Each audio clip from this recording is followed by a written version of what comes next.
So welcome. I am Harriet Harvey Horn, a co-chair along with Bonnie Hamilton, who is here also. Bonnie, give us a wave, of the Climate Reality Bay Area chapter. It's wonderful to see everybody here tonight. Per custom, we will open with a land acknowledgement. With respect, we acknowledge the Ohlone, Miwok, Patwin, and other Indigenous peoples whose ancestral lands we currently occupy in the greater San Francisco Bay region. This land acknowledgement helps remind us of the historic and ongoing oppression of Indigenous people, how the taking and occupying of Indigenous lands and the exploitation of Indigenous people and those lands is directly connected to the climate crisis, and how building relationships with and following the leadership of Indigenous people here and everywhere is crucial as we seek and build long-term solutions to the global climate crisis. So I know we have a fair number of people here for whom this may be your very first Climate Reality Bay Area event. So I just want to give you a warm welcome and thank you so much for joining us. We're really pleased to have you here this evening. We'll proceed with our program in just a couple of minutes. First, I want to share though a little bit about the Climate Reality Project and the Bay Area chapter for those of us that are unacquainted. The Climate Reality Project is an international nonprofit organization founded and chaired by former Vice President and Nobel laureate Al Gore. Mr. Gore founded Climate Reality in 2006, shortly after the release of his award-winning documentary, An Inconvenient Truth, with the mission to mobilize a global grassroots network of climate advocates. Today, Climate Reality spans 170 countries with over 45,000 trained climate reality leaders who were trained personally by Mr. Gore to speak truth to power about the climate crisis and its solutions. Ours is one of the earliest and largest regional chapters of the Climate Reality Project. We take its mission to the local level with over 1,500 members catalyzing solutions to address the climate crisis and climate justice across the San Francisco Bay Area. Our chapter's activities are anchored in the Climate Reality Project mission to educate and inform the public, to use a climate justice lens for diversity, equity, inclusion, and justice in all we do, and to mobilize a grassroots network of climate advocates to take action that will lead us to a cleaner, safer, more prosperous, and thriving future. With hundreds of local climate leaders trained by Mr. Gore and hundreds more committed community members, we are a tight-knit team taking urgent action to broadly adopt solutions to the crisis.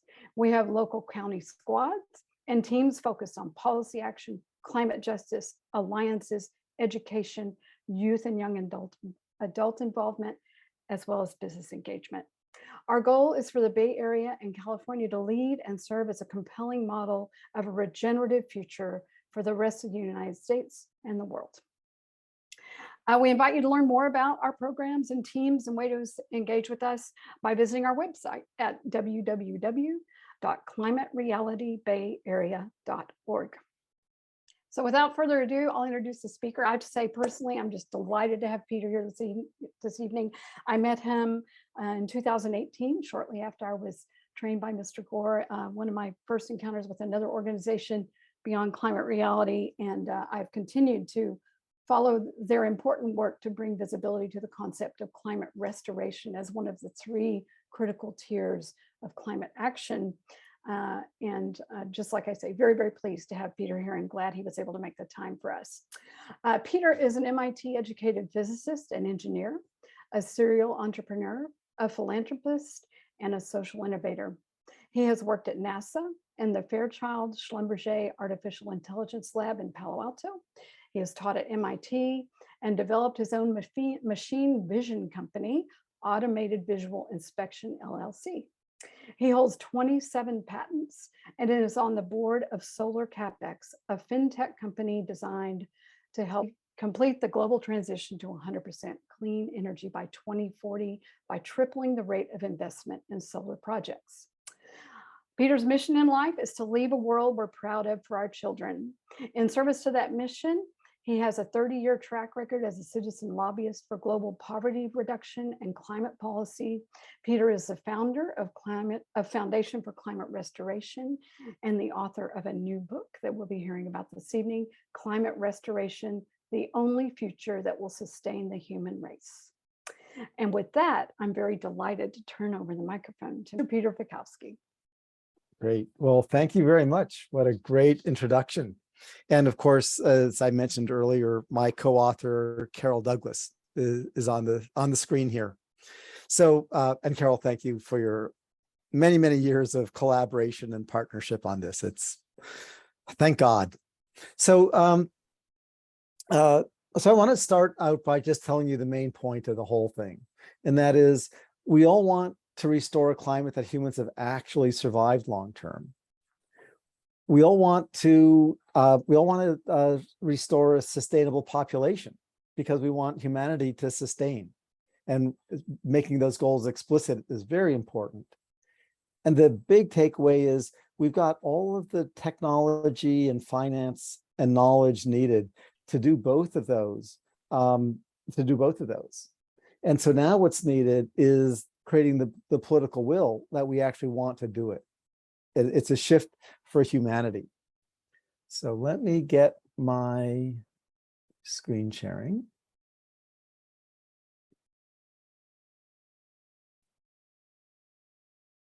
Okay, so you see my screen? Yes. All right. So the first step is realizing that the climate has been very politicized, and climate restoration is for all of humanity. And Harriet mentioned that the Inflation Reduction Act was just a breakthrough in group climate action, and it really has taken us from being just working on net zero emissions, because really the IRA, the Inflation Reduction Act, puts everything in place that we need to make sure that happens.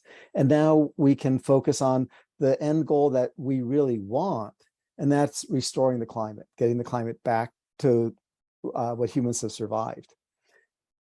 Just to put that in context, how many of you have heard an expert say that if we fulfill the net zero by 2050 goal, that would leave humanity a decent chance of survival? Right? No one, because no experts to make that claim. They just say that if we do it by 2050, that's better than doing it by 2060, which is clearly true.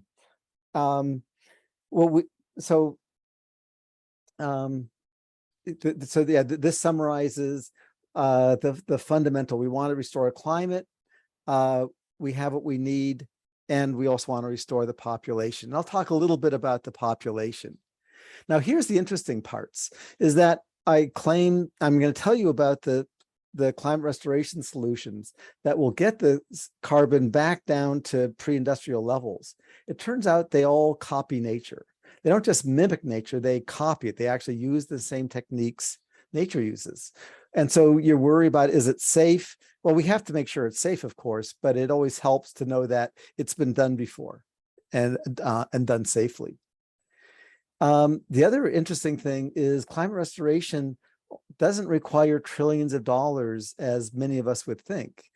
Because of the way the solutions come together, it only requires about a $2 billion per year investment.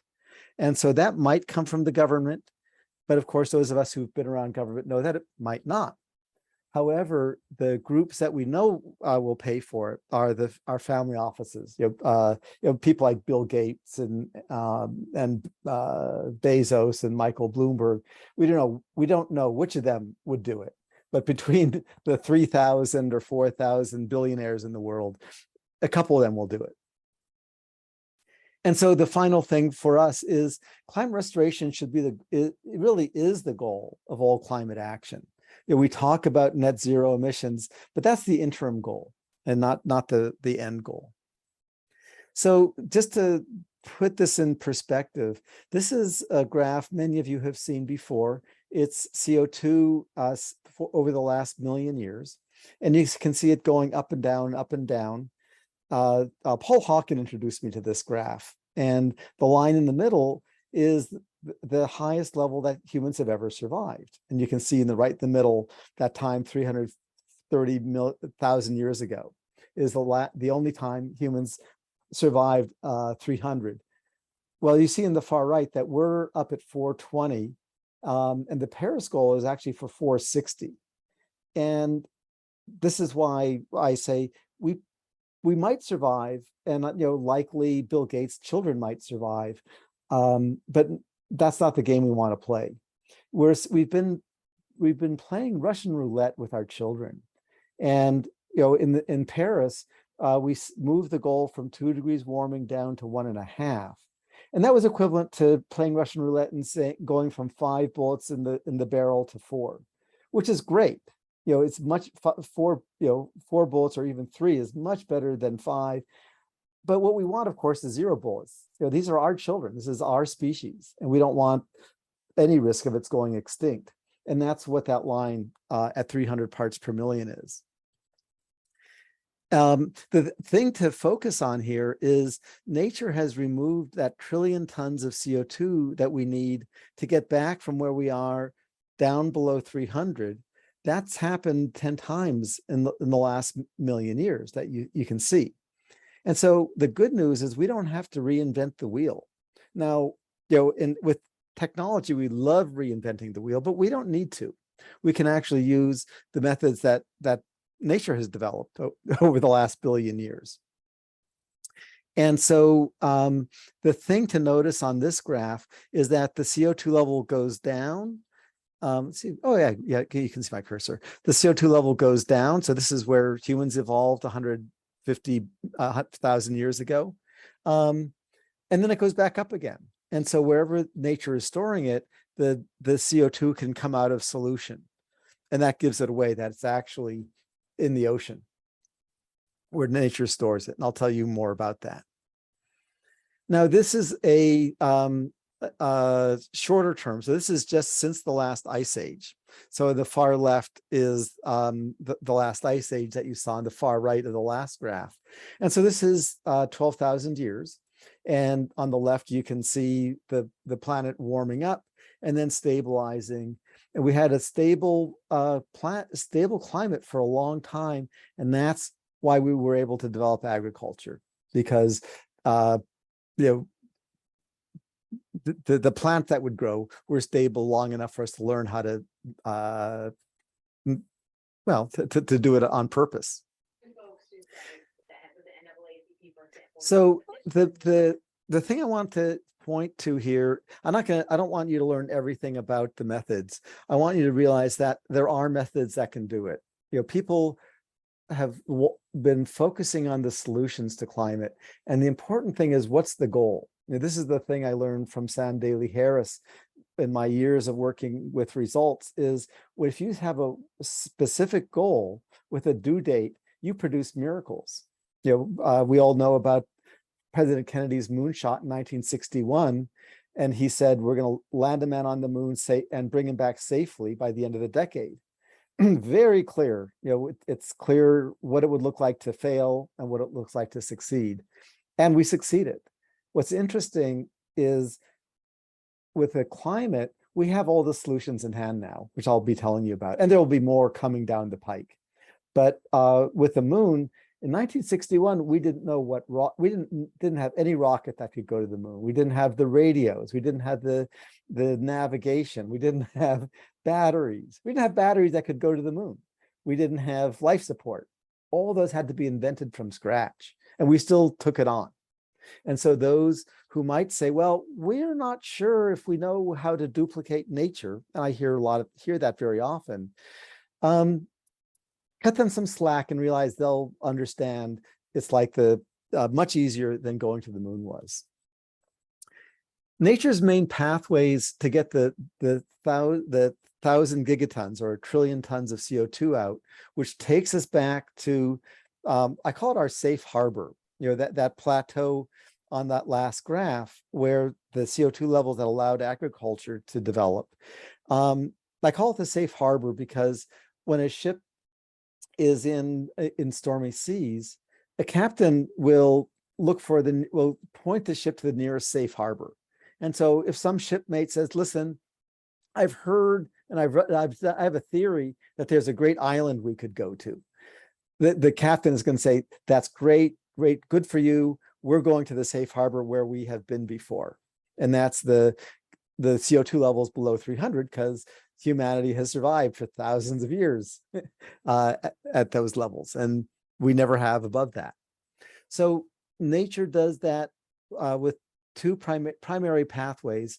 Ocean photosynthesis, as I implied, is how nature pulls the CO2 out before ice ages.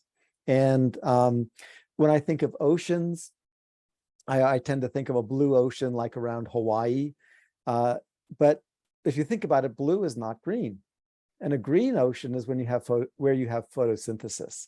And so the ocean photosynthesis pathway turns parts of the blue ocean green so that they're photosynthesizing like trees. And of course, we all think about trees, but we also all know that trees die and burn and rot. And so they're not long-term. And so I'll talk a little bit more about how that first pathway works. But as I said, the exciting part is nature has done it 10 times. We need to do it 1,000 times faster. And we have good evidence that we know how to exactly. And if it turns out that evidence isn't good enough, then we'll figure out how to do it. It's not rocket science. Going to the moon is rocket science. This isn't. The second pathway that nature uses is limestone. And the 99% of all the carbon on our planet is now on the bottom of the ocean. And so hundreds of millions of years ago, the CO2 level on our planet was so high, life could hardly survive. But certain plants and animals sequestered it under the ocean. And limestone, if you think about the White Cliffs of Dover, is the way nature has sequestered it with the skeletons of the fish and plants. Now, what's great about these two pathways is they produce marketable products. So the ocean photosynthesis produces fish and seaweed, which you can sell, and the revenue from that is plenty to operate the whole thing. And this is why we don't need government funding for these projects. And the limestone provides the rock for roads and buildings, because those are mostly used with limestone. And it's $1 trillion market. So by replacing some or all of that, the quarried rock with synthetic limestone, it pays for itself. And that's why the money required is investment, because the people who invest will actually get their money back, like investing in any company. So I'll talk about a few solutions. One of the key takeaways is that there are 3 simple criteria for climate restoration. That a solution to make a difference has to be permanent, at least 100 years sequestration. Because we figure in 100 years, technology will go so far that it'll be easy to continue. In fact, most of these have multi-thousand-year durations. It has to be permanent. It has to be scalable. So it has to scale up to the 60 gigatons per year that's needed. And which means that it can't use more land than is available or more energy than is available. And it has to be financially viable. You can have a lot of great ideas, but if there's no budget to pay for them, they're not going to happen. So the other list, this is the last list, the 4 climate restoration solutions, we call these the big 4. And so the first is ocean iron fertilization, which I discussed. And as you can guess, it's using iron as the catalyst, which turns the little bits of the blue ocean green, so that it's photosynthesizing like crazy and pulling CO2 from the air and sequestering it. Second is synthetic limestone, as I mentioned. Third is seaweed, which is a variation on the ocean iron fertilization. So rather than adding iron dust, the seaweed uses upwells water, nutrient-rich water from the depths. And rather than microplankton, it uses macroplankton, macroalgae. But it's the same idea. You have lots of sun and water in the ocean and a lot of nutrients. You just have to set up the conditions to have the plants grow. The last one is a little bit new, and that's methane oxidation. And I'll talk about that a little bit. If you look at this list and you say, well, we have 3 methods that can remove all of the excess CO2. If we do that, that still leaves us with a problem with the methane burst that's beginning to happen in the Arctic, coming with the permafrost that's melting. Now, hopefully the methane burst will never get dangerous, but the truth is that the last time our planet lost the Arctic ice cap, and the Arctic sea ice is now 85% melted. So we've essentially lost it. The last time this happened, it was an extinction event, and about a third of the world species died.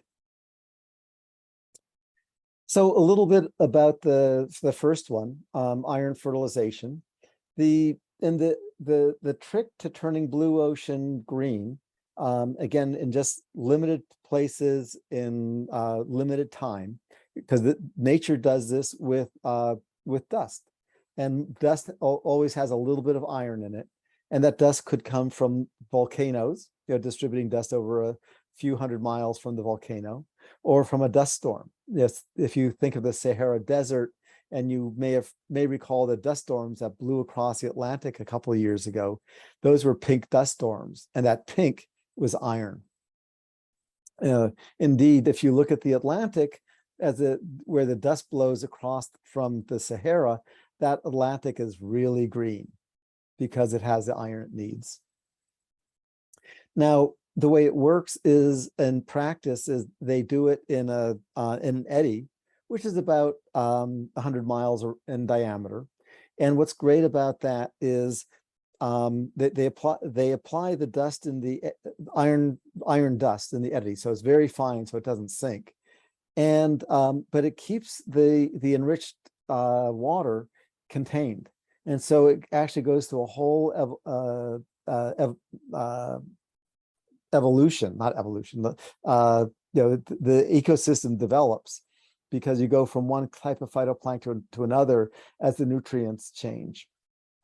Yeah, but this is something nature has always done, and so it's part of the process. But what happens in a few hours, it actually goes from blue to green. In a few days, you start seeing fish showing up.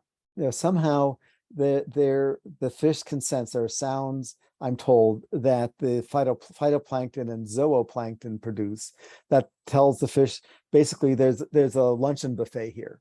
Come and get it. And then in a few weeks, you actually get whales and seabirds coming, because again, they find the fish and they see the feast. And then the dead, as the fish die and their feces drop and some of the phytoplankton die, it falls to the bottom as what they call abyssal snow. And so a little bit of it falls all the way to the bottom. Most of it stays suspended. And that's why at the end of an ice age, the ocean currents change, and you get enough oxygen, and the biocarbon will essentially rot, and the CO2 comes out again, warming up the planet. Now, obviously, we don't want to go back to where we are now, but there's 1,000, maybe 10,000 years for us to figure out how to manage it carefully. Now, this, as I said, this has been done 10 times at scale by nature in the last million years. What's interesting is just 30 years ago, when after the Mount Pinatubo eruption in 1991, you can see here there was a drop in CO2 in CO2 levels. And what happened is the Mount Pinatubo eruption, if you may recall, it was huge, and we had gray skies for about 8 months afterwards.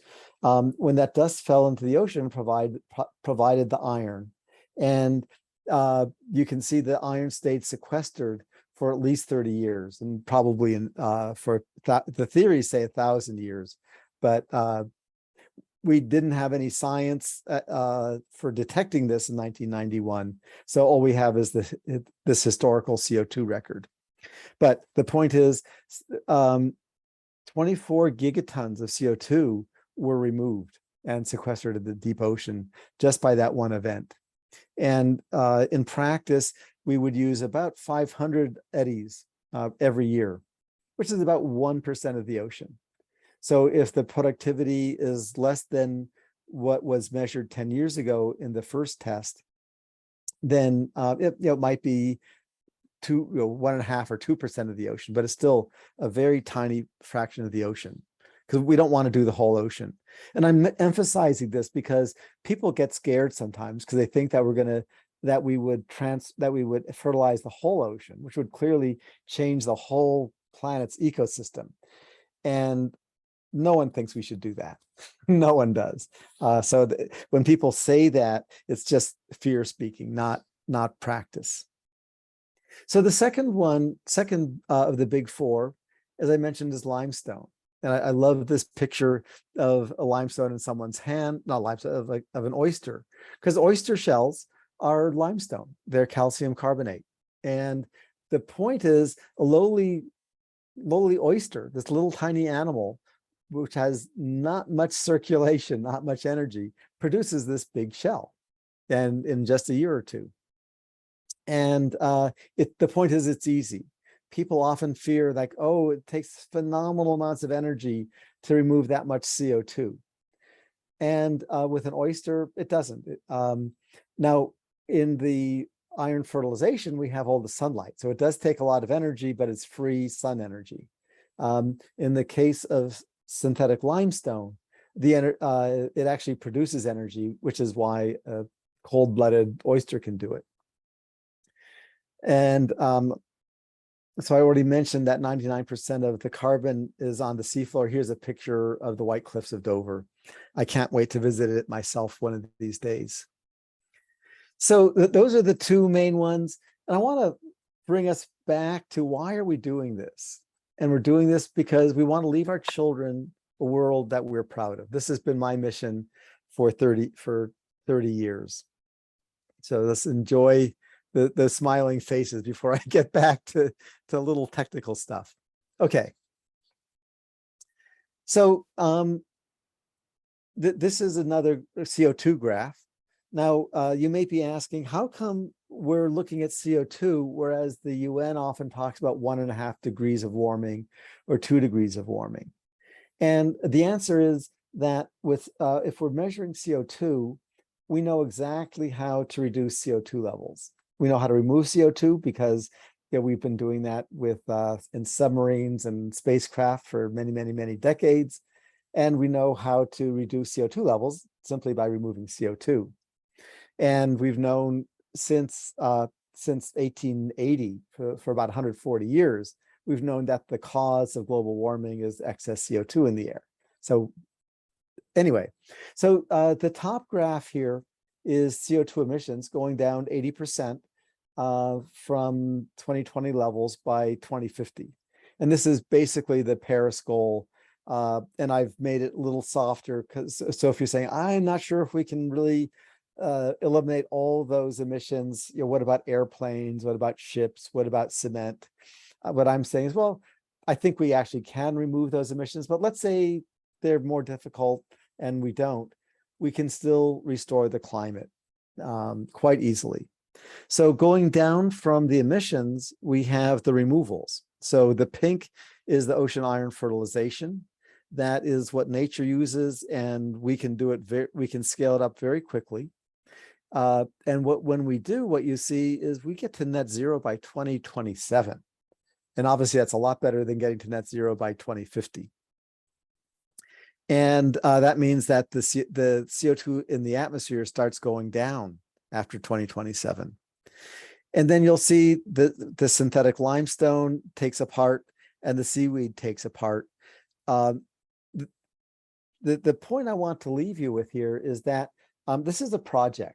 And when you're doing a very critical project, you want to focus on the best solution. and keep the other solutions developing in the wings, because you never know what might happen. And so most of the removal is expected to be with ocean fertilization. It's very inexpensive.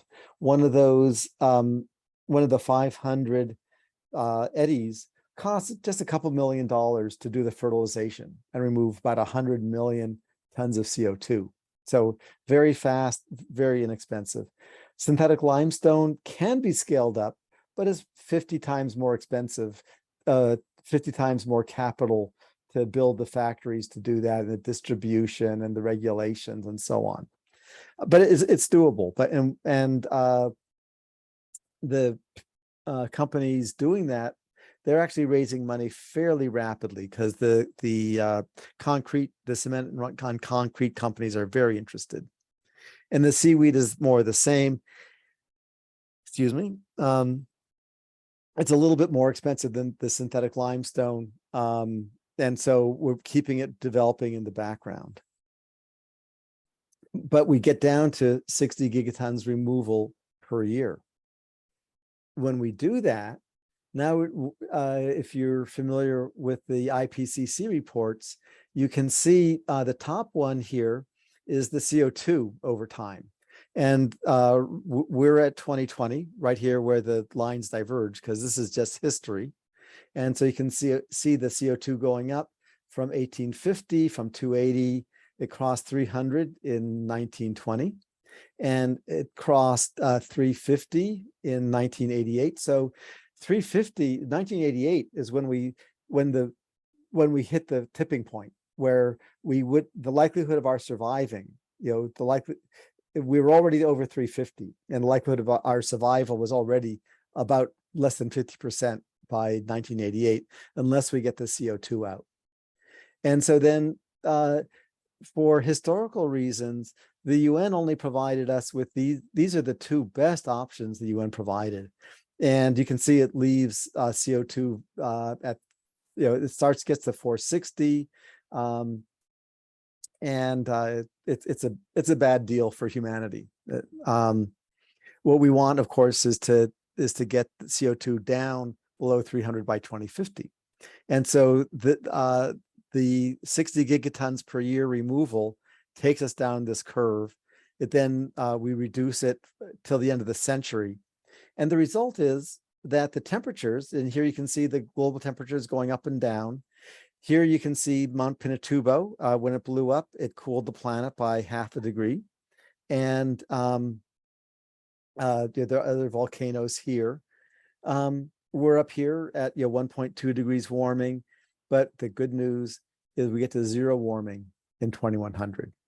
So this is 0 bullets in the barrel. The Russian roulette is over, and that's what we want. And we have everything we need to do it. That's the exciting part.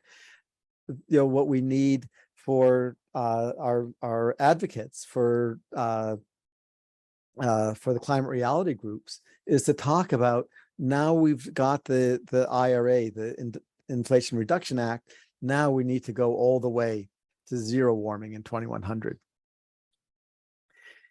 Now, the quick thing on population.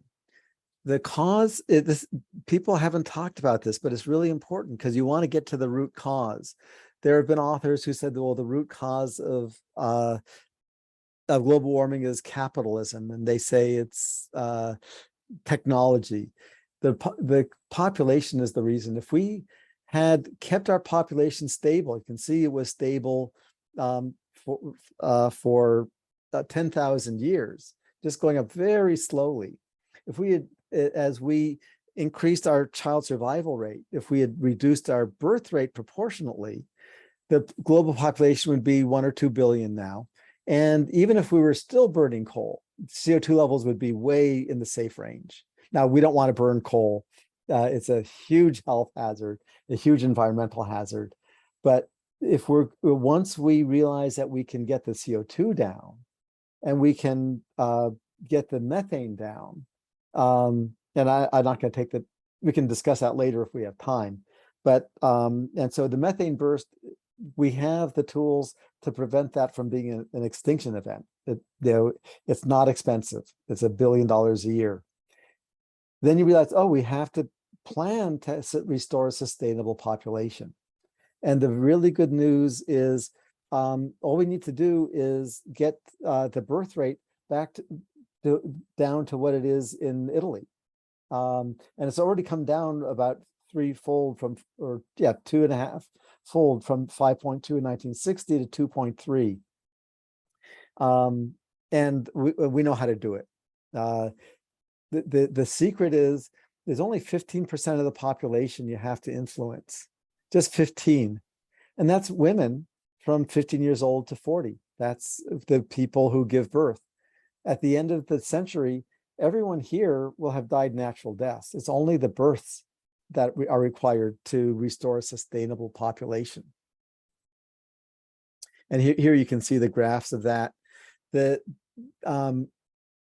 thing to realize, again, if you think about the graph about the last 10,000 years where population was also stable along with CO2, that any region which increased their population, it would increase it to the point where they destroyed their environment, at which point an adjacent tribe would come and take over and basically reach a maximum sustainable population. So we know what the maximum sustainable population is because nature did that test for 10,000 years, and we can get back there by 2100.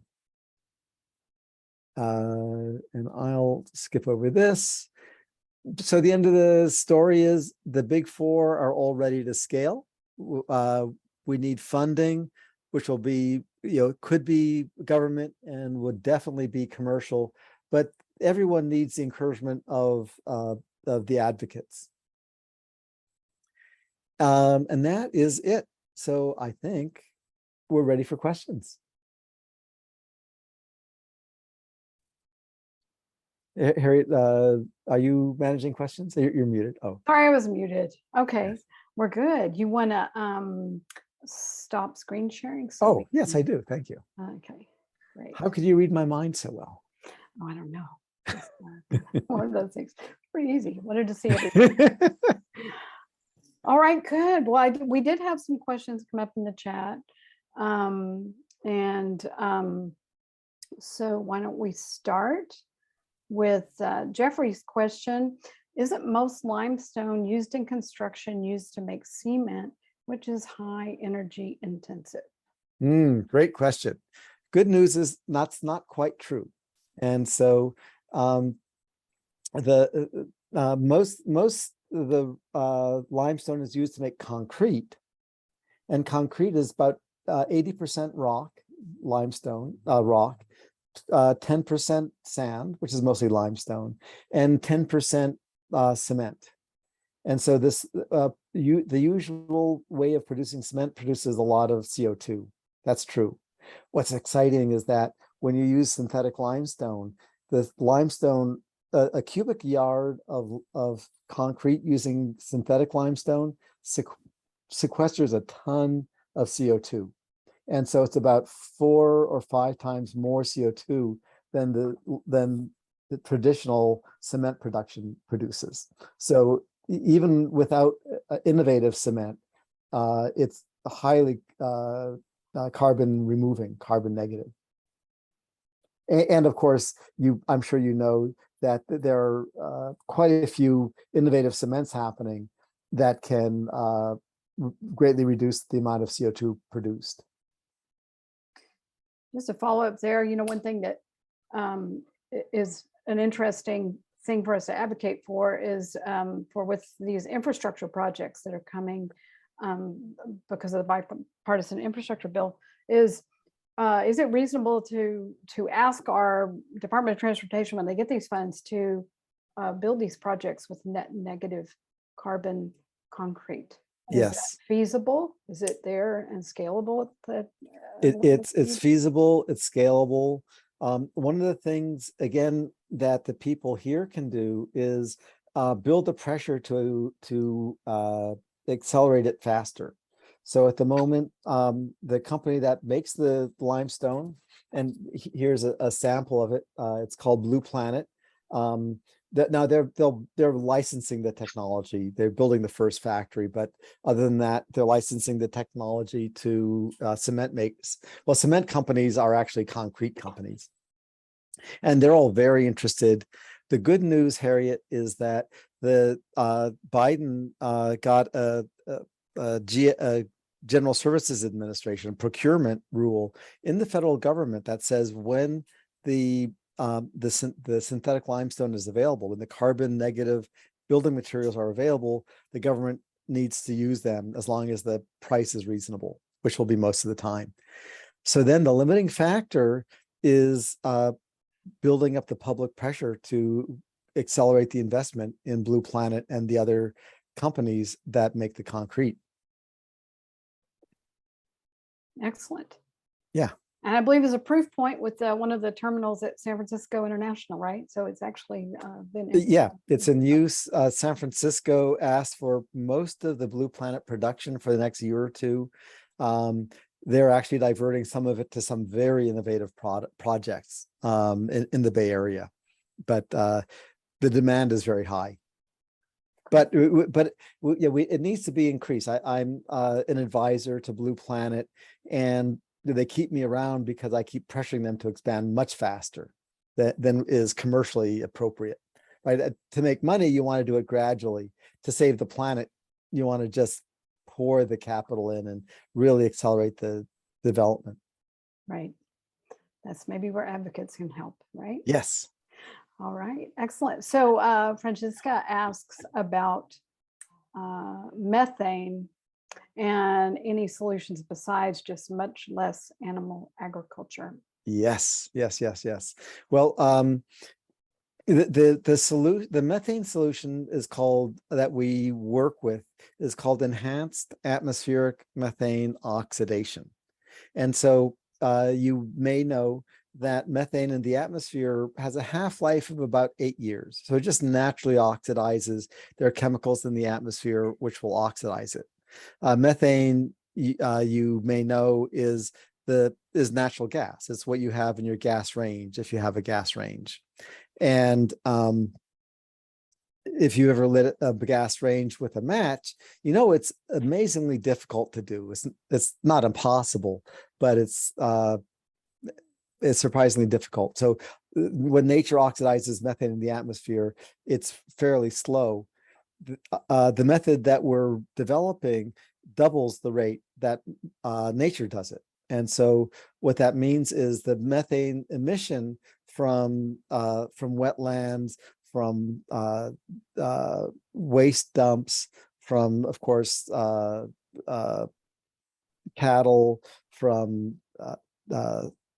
oil production, coal production, all of those, those will be reduced, and it's great to reduce those, but it's really difficult to reduce them because it's a huge fraction of the area of our land area of our planet. And so to influence all the rice paddies, that's a lot of work, and that's what needs to be done. But while that's being done, we can accelerate the oxidation. And there's a chemical called iron chloride, which is used in water purification. So it's a safe chemical, and we can aerosolize it, make a mist of it in the ocean from ships, and the sunlight activates it. The sunlight produces the energy that your match on your stove produces to molecule by molecule oxidize the methane.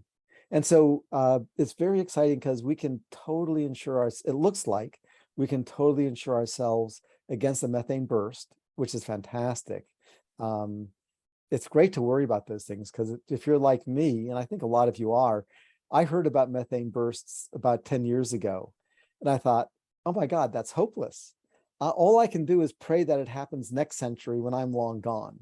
That was my best approach to methane bursts. Well, now we actually have a solution, which is the methane oxidation, which has a fantastic side effect if it also cools down the planet. So it actually will reduce the global warming to what it was about 20 years ago at the turn of the century, before the massive wildfires, before the massive hurricanes, before the massive floods. So Yeah, we can do it. It's important to keep reducing emissions, but what's critical, what will save our sorry behinds is going to be the methane oxidation. All right. Okay. And here is a good one from Jeffrey. How significant do you believe the risk is that implementation of these ideas will result in organizations like fossil fuel companies using them as an argument to continue polluting the atmosphere with CO2 and methane? That's a classic question. Classic I knew you would question. like it. Yes. And it's I propose that it's a bit of a moot question because when I still have a gas car because I don't drive much. As you can imagine, I'm getting an electric car as soon as the time is right. But when I buy gas because I need it or because I haven't bought an electric car yet. There's no arguments that the oil companies are going to make me buy gas. So they may say try to convince you to buy gas, but I don't think anyone's going to as soon as they buy an electric car. So so that's one side is that the oil companies sell us gas because we buy it, not because of the climate. And yeah, that's sort of the main answer to that. People worry about that, and we are going to switch from fossil fuels to clean energy. If you read my book, I don't have a copy here. Here, I have a copy. You have a copy. Okay, good. If you read the book, the second chapter talks about the energy transition, and the transition is happening. The Inflation Reduction Act is really the last nail in the coffin. There's no way that fossil fuel can continue past 2050 now that we have that act in place, because it's just too much cheaper for people to use clean energy than fossil fuel. So it's just a matter of taking the 10 or 20 or 30, 25 years to replace the capital equipment, to buy the electric cars, buy the heat pumps, build the solar farms, etc. But it's inevitable because it's cheaper. Yeah. All right. Market forces. Market forces. All right. Francesca has another question.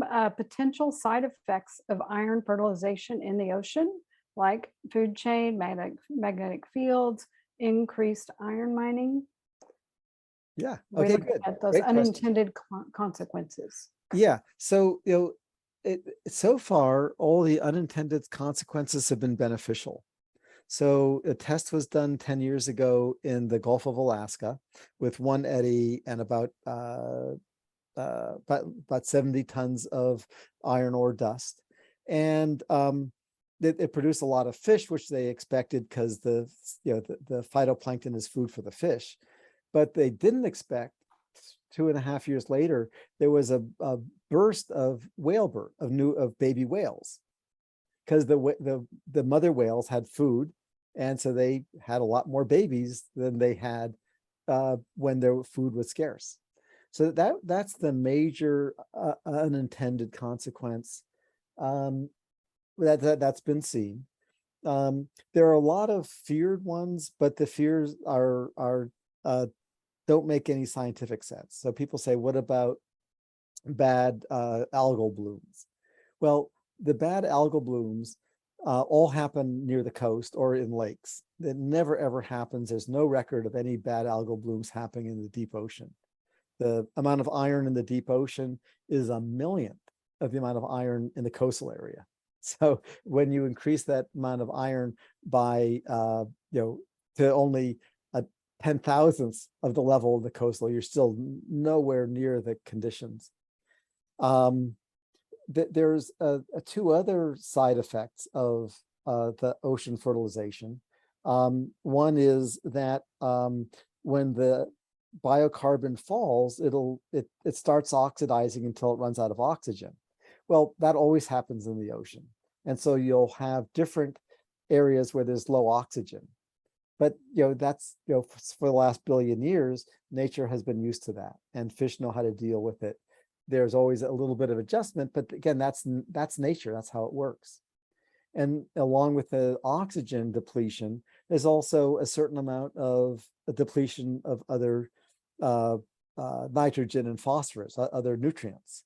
But again, that's natural. That always happens in nature. When you have a healthy ocean, you get depletion of the of oxygen in the depths and depletion of a certain degree of nutrients.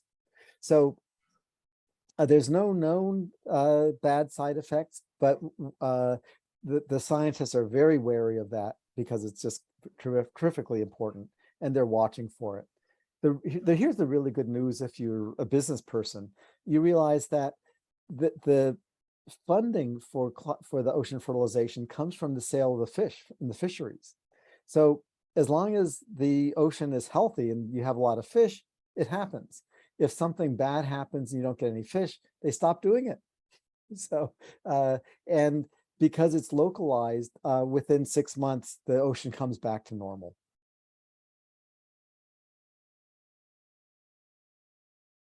But we don't hear you, Harriet.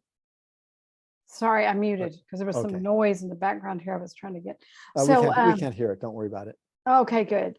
So just follow on to that, Robert asks about the risks of ocean fertilization and what it would take to pursue it politically. Do you think are there political,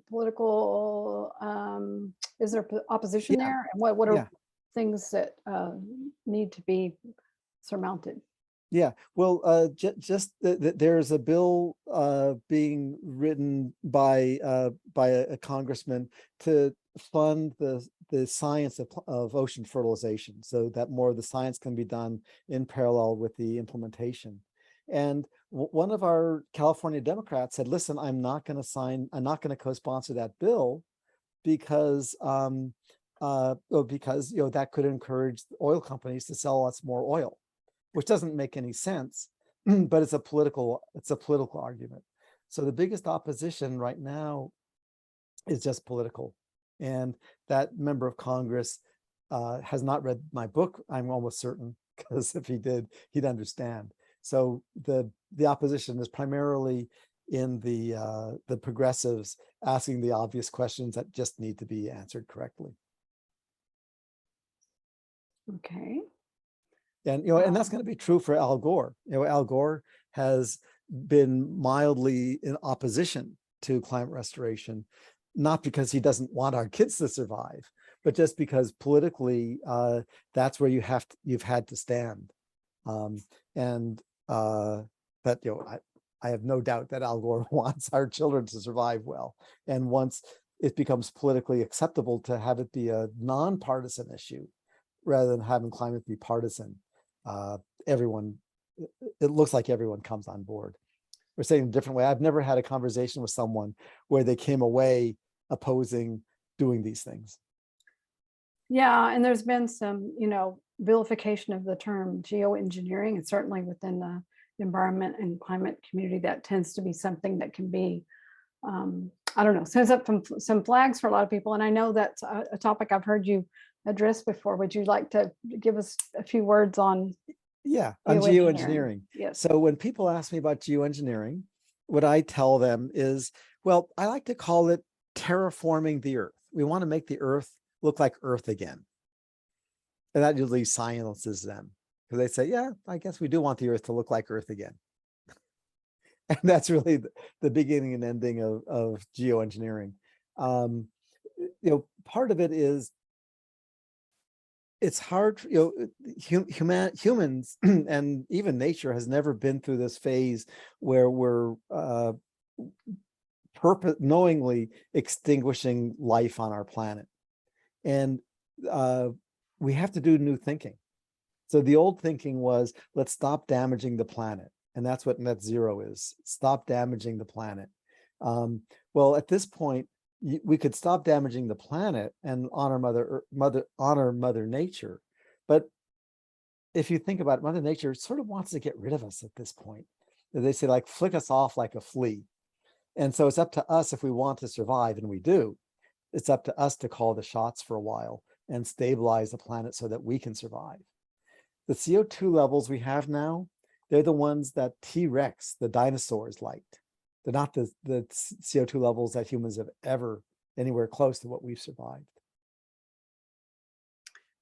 And I guess to come from an engineering background, I just got to insert here that engineering approach to problems is to understand the risks and to then solve around the risks and not necessarily throw out a potentially viable solution just because there may be some risks. So Yeah, we're well, it's capable of important, that. we're working on safety and governance right now. And we looked at, what does safety mean? And safety means no long-term ill effects. And that any short-term effects are rapidly detected and corrected. And what's interesting, critical for safety is that that member of Congress who said no to sponsoring the bill, that he experienced that his career is not at stake, not at risk. Because one of the biggest risks in climate restoration is the political backlash. And that's the biggest thing that we need to work on now, is the safety for our politicians and scientists, that they feel safe actually restoring the climate. Interesting.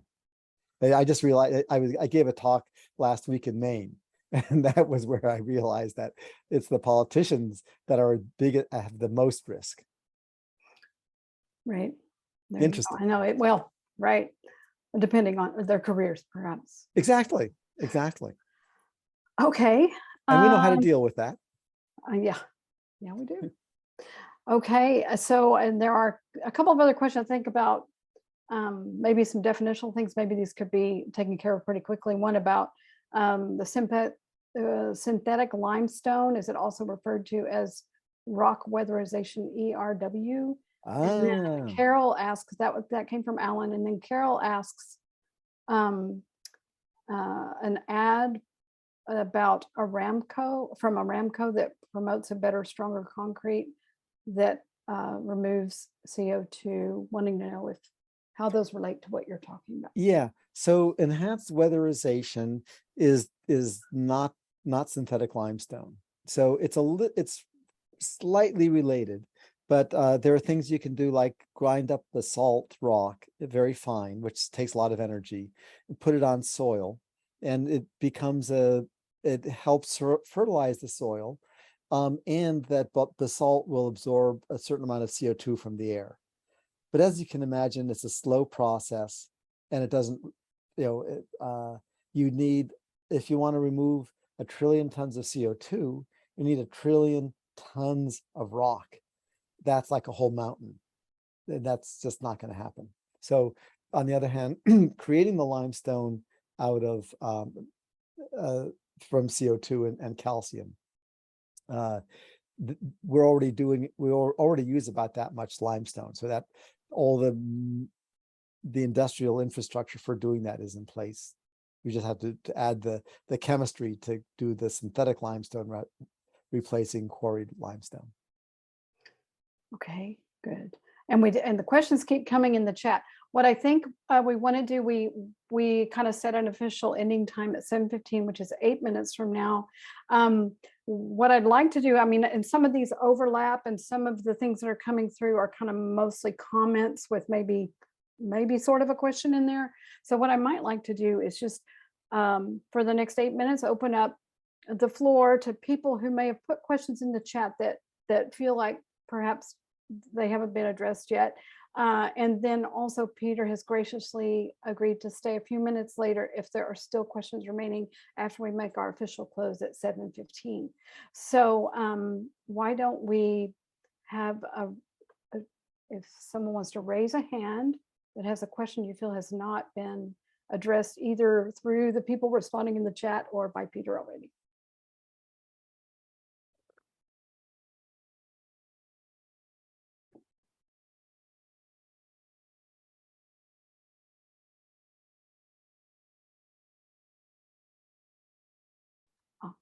Kathleen.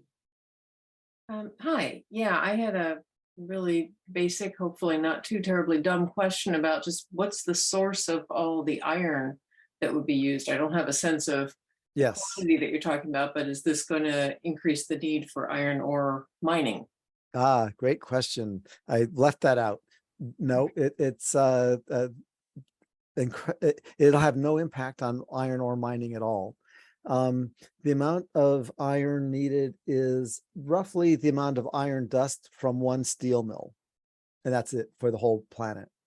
And another way of looking at it is in a square meter of ocean where they're doing, inside of an eddy, a square meter or a square yard, they need about 1/100th of a teaspoon of iron ore dust per square meter per year.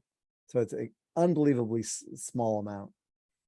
The scientific fact about that's very cool is they only understood how this all works, how the ice ages work. They only understood this in the late 80s because the amount of iron needed is so low. They didn't have machines that could measure that low until the late 80s. Thank you. Yeah. Okay. Let's see any other hands up. There was a question here about other countries. Are other countries on board? That gives you an opportunity to address that. Yeah. There's not too much. Well, let's see. So for the iron fertilization, I'm told by the people working on it, there's about 10 countries involved that they're putting together public-private partnerships to implement this, starting in next year, hopefully, assuming they get the funding needed. So about 10 countries already. These are coastal countries that want to restore their fisheries, especially developing countries where they need the fish. Then for the synthetic limestone, also there's about 10 countries that are already putting together plans to make the plants that make the synthetic limestone. So there's very strong interest, and to my knowledge, no pushback. And why would they push back? And Pam has a question. Hi there. So I work for Cisco Systems, and we have $100 million fund that our company has laid out for carbon solutions. One of the companies that they've invested in is called Vesta. Have you heard of that? They spread olivine on beaches to do carbon capture. Just wondering what you thought of that. I didn't hear that mentioned in your presentation. Yeah. So I don't mention Vesta. There are a huge number of carbon removal solutions which don't meet the criteria for climate restoration. So Vesta, for example, it's not financially viable. They can fund themselves from fossil fuels, right? Because the carbon offsets they use are dependent on selling fossil fuel. And so they're actually committed to the longevity of fossil fuel for that solution. So that's not a climate restoration solution. And it's also very inefficient. So Thank you. I'll pass that on. I'll pass that on. So, and the same is true of direct air capture. People love direct air capture, but since you can't sell that CO2, there's no market for it besides the oil companies. The direct air capture is dependent on extending the life of fossil fuel. So yeah, not a solution. Great. But I would love to get some of that money into our big four. Yeah. Anytime. Well, yeah, and I know the people, so I'm connected with them. But yeah, it'd be interesting to. I'll pass your the YouTube video on to the folks that are involved with that funding. Great, and my email okay, pfieko@gmail.com. Great. Okay, thank you. Great, thank you. I'll try to find that and put it in.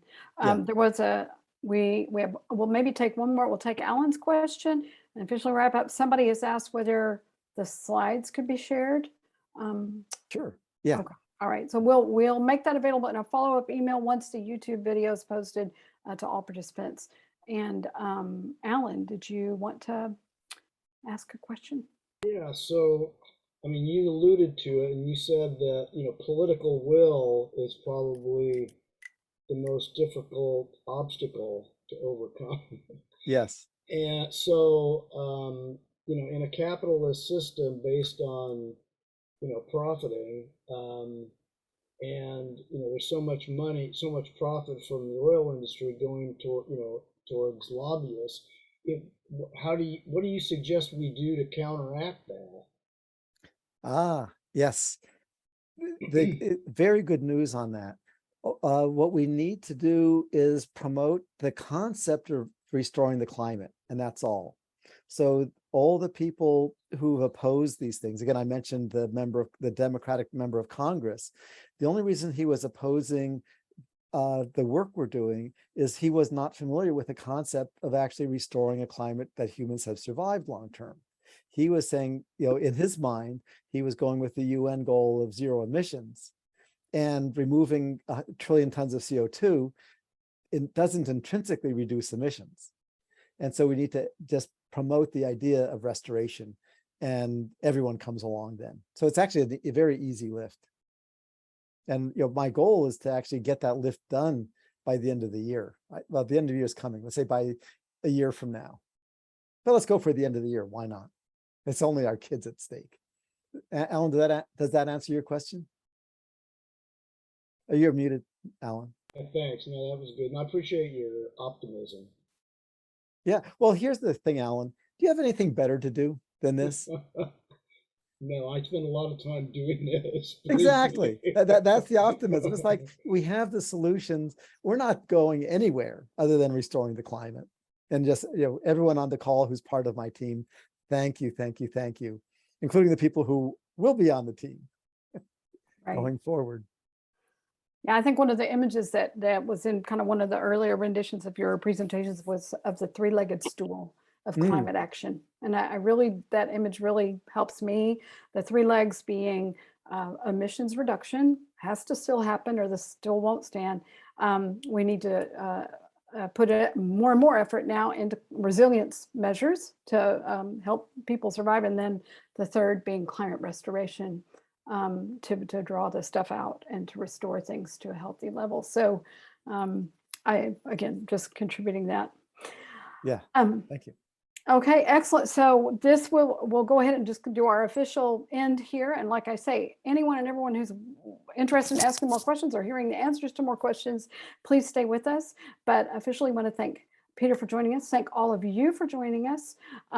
Check us out on our website, climaterealitybayarea.org. I also put a link to the Foundation for Climate Restoration, the organization Peter founded, in the chat. And then check out Peter's book. As you have probably figured out, he has amazingly positive and empowering messages and realistic solutions that will help with that bunch of stuff that's already up there that we need to get out. Yeah. So the places to go, I put my my email on the chat, pfico@gmail.com. My website is peterfiekowsky.com, and we have lots of information up there. And the Foundation for Climate Restoration is the place to go to get involved in our local groups, where you get trained just similarly to a lot of the climate groups, where you get trained to work with your members of Congress, putting letters in the media and creating the political will. And the local groups are global, so they're all around the world now. Yeah, there's one here in the Bay Area too. We might work on some collaborations with them or something. Oh, that would be wonderful. All right. Well, again, thank you, everyone. So that's the official end. And now